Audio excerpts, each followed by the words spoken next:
pengertiannya. Assalamualaikum warahmatullahi wabarakatuh. Waalaikumsalam warahmatullahi wabarakatuh.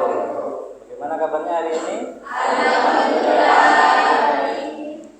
Kok kurang semangat? Ayo, bagaimana kabarnya hari ini? Alhamdulillah. Sebelum mulai pelajaran, marilah kita berdoa. Doa dimulai.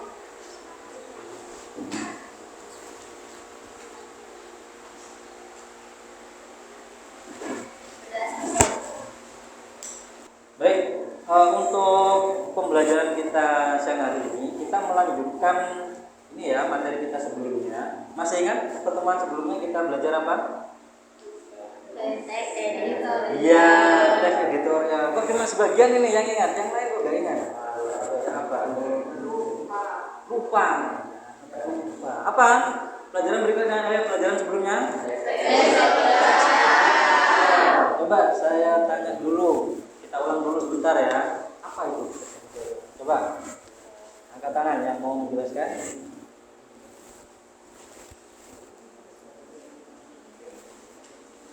Ayo, salah nggak apa-apa, salah nggak dihukum.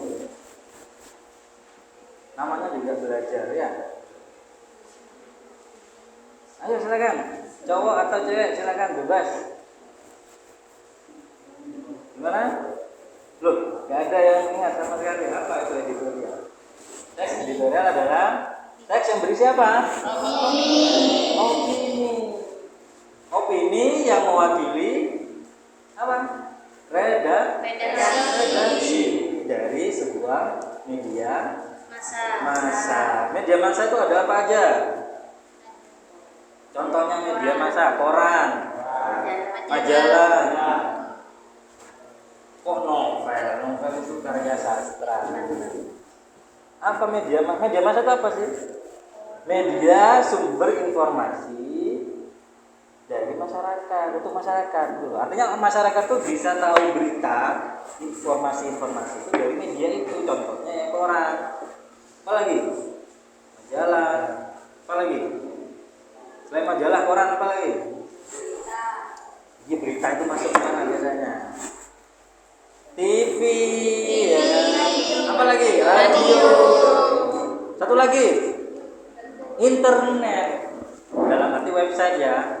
Misalnya liputan6.com, detik.com dan sebagainya. Nah, itu semua media massa. Nah, akan tetapi editorial itu lebih ke arahnya lebih ke koran ya atau ke majalah. Seperti itu. Misalnya, menurut kalian dengan adanya berita yang itu, menurut kalian gimana? Apa yang ada di pikiran kalian ketika mendengar ada berita Cianjur yang pusatnya ada di daratan? Harus lebih antisipatif ya. Harus bisa apa istilahnya ya, mencegah terjadinya kerugian atau kerusakan, bahkan terjadinya korban jiwa. Seperti itu. Artinya apa? Oh, ternyata gempa itu tidak hanya terjadi di laut, bisa juga terjadi di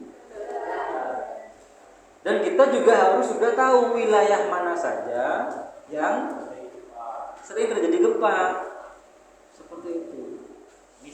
Misalnya, belajar dari gempa yang terjadi di Cianjur kemarin, seyogyanya misalnya, atau seharusnya masyarakat harus bisa lebih, apa tadi bahasa saya? Antisipatif.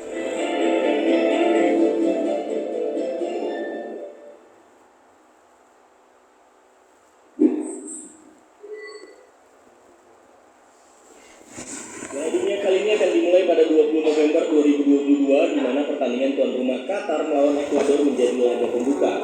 Piala Dunia yang pertama kali digelar di Asia sejak terakhir Jepang Korea Selatan tahun 2002 ini kabarnya menjadi Piala Dunia termahal yang pernah diselenggarakan. Qatar sebagai tuan rumah mengeluarkan biaya sekitar 220 miliar dolar Amerika Serikat atau 3.326 triliun rupiah untuk menyiapkan turnamen 4 tahunan ini. Wow. Iya.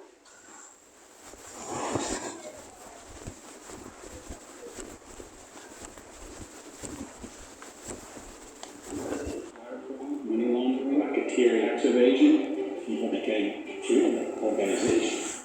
Apalagi setelah baru-baru ini Netflix merilis sebuah film berjudul FIFA Uncovered yang menampilkan kebobrokan FIFA dan skandal di balik penyelenggaraan Piala Dunia Qatar 2022 ini. Sejak resmi diumumkan jadi tuan rumah Piala Dunia, berbagai tuduhan pun mencuat.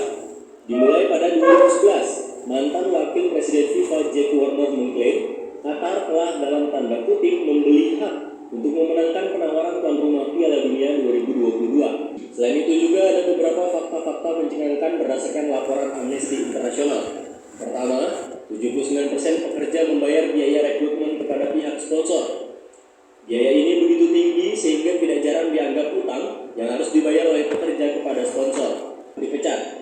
Dan keempat, 4 dari 10 kontraktor mengaku menyita paspor pekerja migran yang merupakan tindakan melekat atau kini berubah menjadi Piala Dunia paling kontroversi sepanjang sejarah. Apapun itu, Piala Dunia ini hanya jadi langkah Qatar untuk mempromosikan negara mereka. Jika gelaran ini berjalan dengan begitu lancar, apakah segala dugaan akan begitu saja bisa dilupakan? Kita lihat saja nanti.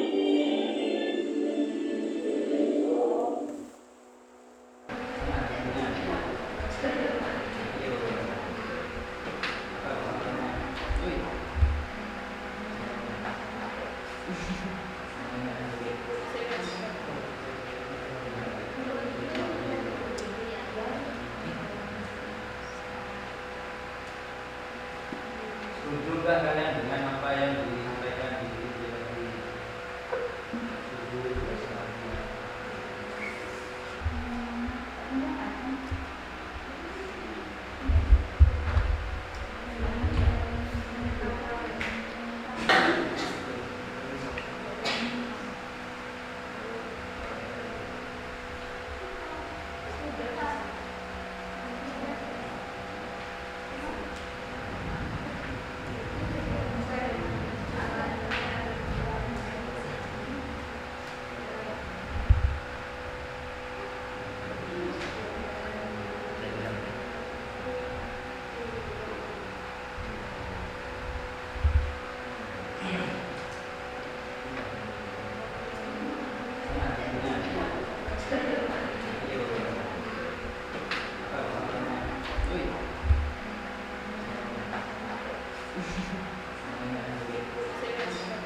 Qatar pada tanggal 20 November 2022.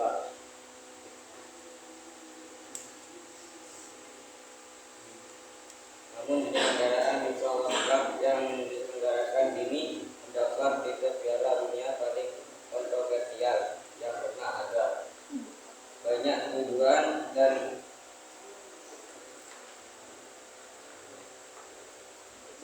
kecaman yang menyatakan bahwa Piala Dunia kali ini banyak menimbulkan hal negatif terkait dengan penyelenggaraan ajang olahraga tersebut.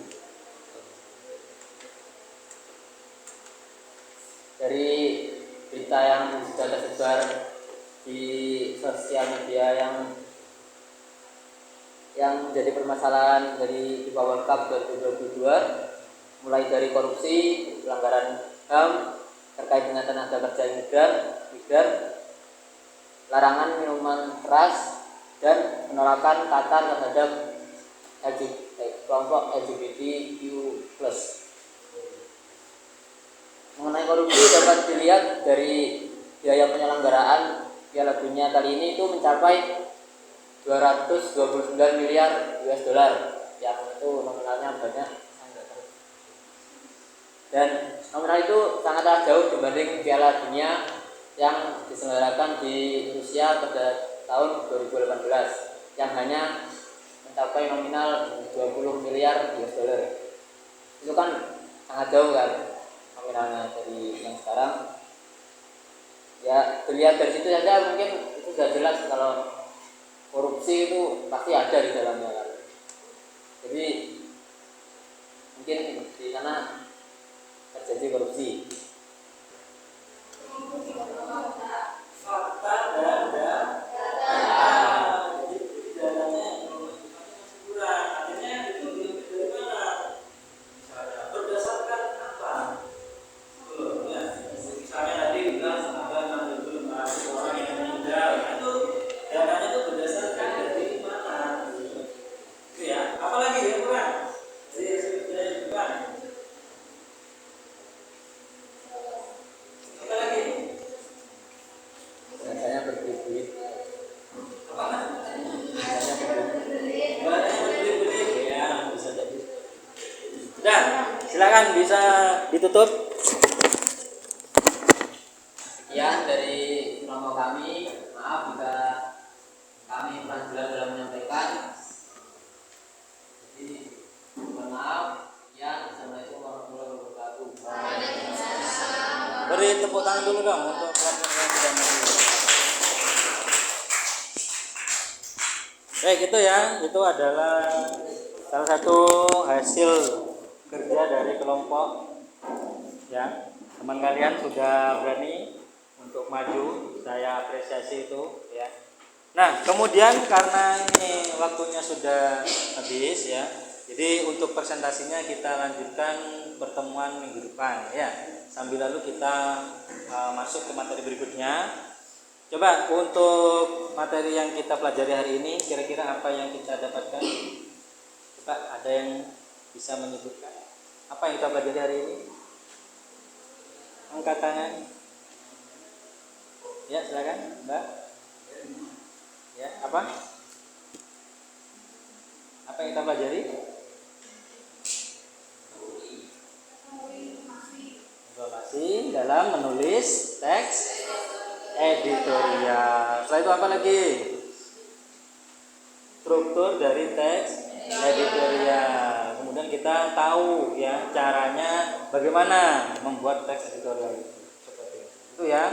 Baik, apa yang kalian pelajari hari ini kita akan nanti bisa kita terapkan ya di kehidupan kita sehari-hari. Artinya apa? Ketika kita mendengar isu ya atau mendapatkan berita, kita bisa berpendapat tentang berita itu.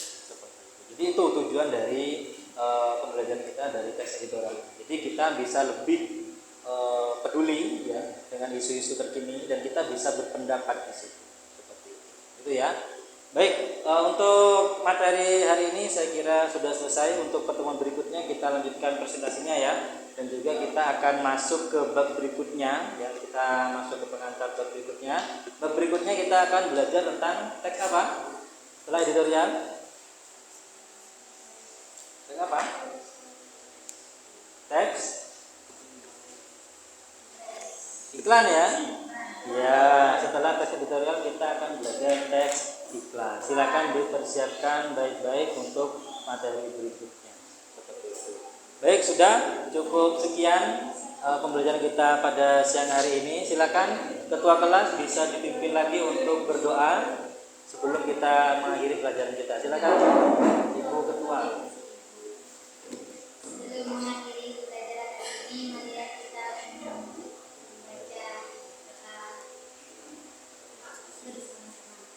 Doa dimulai. Bismillahirrahmanirrahim. Subhanakallahumma wa bihamdika asyhadu an la ilaha illa anta astaghfiruka wa atubu ilaik. Baik, terima kasih ya atas perhatiannya.